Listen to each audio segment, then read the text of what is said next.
Les caméras se pressent dans les salons de l'Élysée pour immortaliser cet instant historique. Mamoudou Gassama est reçu par le président de la République, à qui il raconte son acte héroïque. Je me suis couru, il est traversé la route pour aller le sauver. Et Dieu merci de le sauver. Et donc, sans réfléchir, comme ça, vous êtes... Mais je n'ai rien réfléchi de moi, voilà. Je me suis monté directement et Dieu merci, Dieu m'a aidé aussi. Quand j'ai commencé de monter, ça me fait le courage de monter de plus encore. Voilà. Voilà. Bravo. Merci. Peu avant 20 h ce samedi à Paris, des passants filment cet enfant suspendu au bord du vide. Ses parents l'auraient laissé sans surveillance. À bout de force, il s'accroche à son balcon.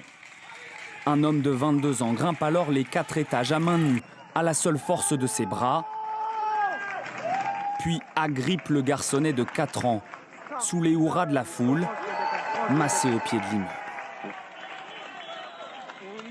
Mamoudou Gassama est félicité par les pompiers, il est désormais le héros de tout un quartier. Je trouvais ça impressionnant, je trouvais ça vraiment courageux de la part de Mamadou. Franchement, bravo à lui, vraiment. Il n'y aurait pas beaucoup de gens qui auraient fait ce qu'il a fait, et puis voilà.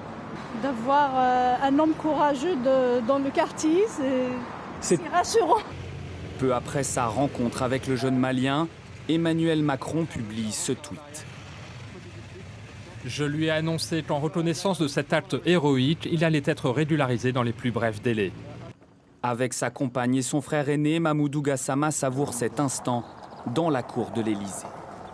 Ça me fait plaisir, ça paye, parce que c'est ma première fois de gagner un trophée comme ça, voilà. Je suis content, voilà. Une journée mémorable pour ce Malien arrivé en France en septembre dernier.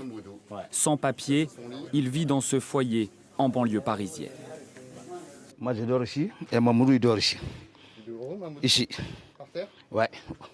Quand on finit, il nettoie ici, voilà ça. C'est ça qu'il met, il dort ici. Mamoudou Gassama devrait intégrer les pompiers de Paris et obtenir la nationalité française. Un exemple qui n'est pas sans rappeler celui de Lassana Bathily, héros de l'hypergachère, qui avait été naturalisé français fin 2015.